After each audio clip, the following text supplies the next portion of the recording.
চলো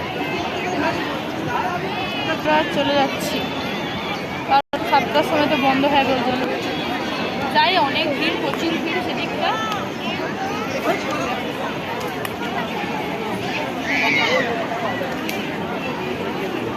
প্রচুর ভিড়, ওই জন্য তাড়াতাড়ি চলে যেতে মানে লঞ্চটা পারি।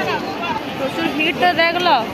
যদি তোমার কেউ আসতে চাও তাইলে আপাতত সকালবেলা আসার চেষ্টা করবো, কারণ বিকালবেলা এলে 7টার মধ্যে লঞ্চ বন্ধ হয়ে যায়, তার জন্য ঠিকঠাক ঘোরাও হয়নি। আর এটির আমাকে কেউ আত্মীয় নেই, সব আছে সে নদী সেধারে, মানে গঙ্গা নদী সেধারে। ওই জন্য সকালবেলা আসবে, দিলে শান্তি, মনে শান্তি করে ঘুরতে পারবো।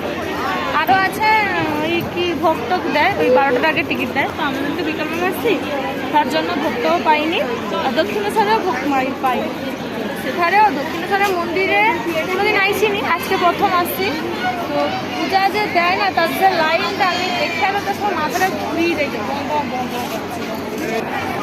মানে বাড়ি আসছি, এবারে একটু নদীর ঘাটে যাইনি, ওখানে গঙ্গার ঘাটে যাইনি, তো গঙ্গার ঘাটে একটু যাবো, তারপরে একবারে রওনা দেবো।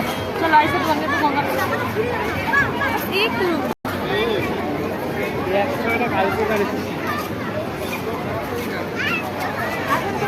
একটু মাটির মধ্যে গাছটা রাখা যাচ্ছে।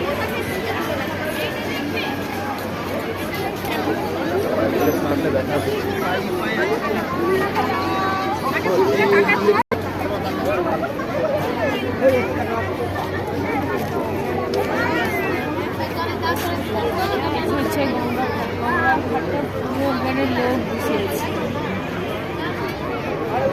লাগবো না গঙ্গা ঘাটে, লাগবো। আর এই যে দেখো, যে ভিড়টা শুধু দেখো, যে একটু লঞ্চ ঘাটে ভিড়টা কম আছে, অনেক কম।